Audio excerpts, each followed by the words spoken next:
पूजी विप्रशील गुण हीना शूद्रन गुणगन ज्ञान प्रवीणा। इस चौपाई पर भी बड़ी आपत्तियां आती हैं। कहते हैं कि सोचिए विप्र जो वेद विहीना, ये भी तुलसी ने ही कहा है, सोचिए विप्र जो वेद विहीना तजी निज धर्म विषय लवलीना। ऐसा ब्राह्मण निंदनीय है जो वेद का अध्ययन नहीं करता, वैदिक वांग्मय का अध्ययन नहीं करता है, अपने धर्म को छोड़ करके विषय भोग में लगा रहता है। इसका मतलब ये कि वो मानक पैदा करते हैं कि जो विप्र होगा वो इस प्रकार का होगा। अब अगर वो वैदिक है, अगर उन्हें विद्या उसने अध्ययन किया है, अनेक ऐसे विद्वान देखे जाते हैं जो बड़े क्रोधी होते हैं और उनमें आचरण बहुत नहीं होता है, लेकिन फिर भी शिष्य उनके पास जाकर के विद्या का अध्ययन करते हैं। दुर्वासा इत्यादि की कथा अगर पढ़ने में आती है तो समझ में आएगा कि कैसे कितने थे ये। परशुराम जैसा विद्वान, कल्पशास्त्र का विद्वान कोई हुआ नहीं, तंत्र का विद्वान कोई नहीं हुआ, उनका परशुराम कल्पसूत्र मिलता है लिखा हुआ। ऐसे ये लोग थे कि जिनसे वो लोग बड़े भयभीत रहते थे। उनका ये कहने का अभिप्राय ये है कि अगर ब्राह्मण है, माने वेद पढ़ा है उसने, आचरण उसके पास है, तो कहते हैं उनके पास शील गुण, दो चीज नहीं, शील गुण नहीं है। शील का मतलब होता है सदाचार।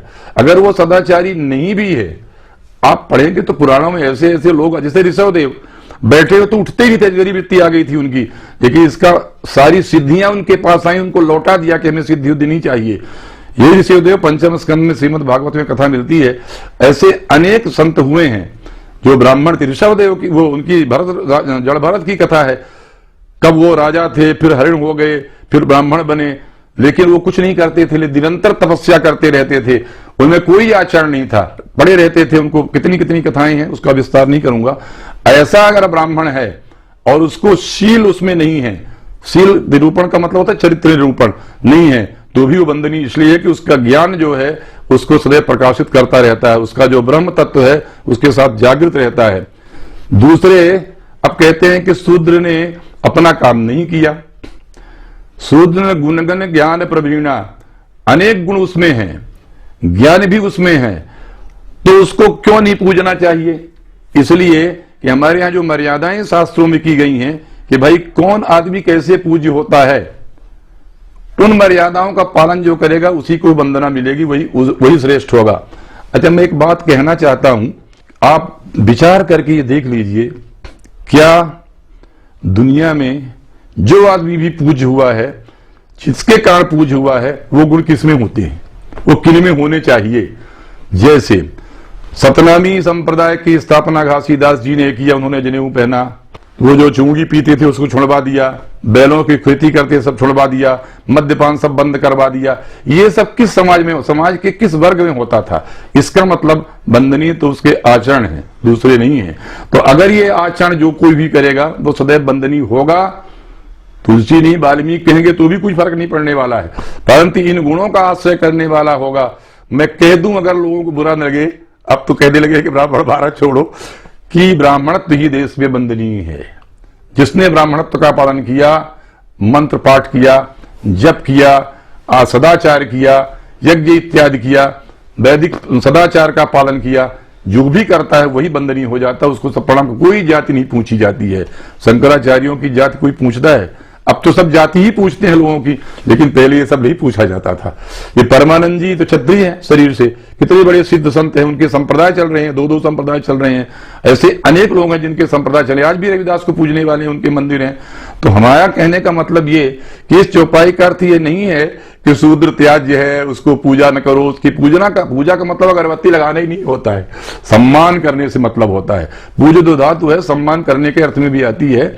इसलिए इन चौपाइयों का अर्थ समाज, तुलसी ने लिखा है कि जे गावई चरित संहारे ते तार चतुर रखवारे, जो संभाल करके इस हमारे तुलसी के रामचरितमानस को गायन करेंगे वो इसके रक्षक हैं, नहीं तो भक्षक भी हैं। उसमें निकाल करके आप का से लेके ज्ञात तक कहिए, और उनके जो अर्थ होते हैं उनमें अनेक ऐसे अर्थ होते हैं जो होते हैं जो जिनका अर्थ ठीक नहीं होता है।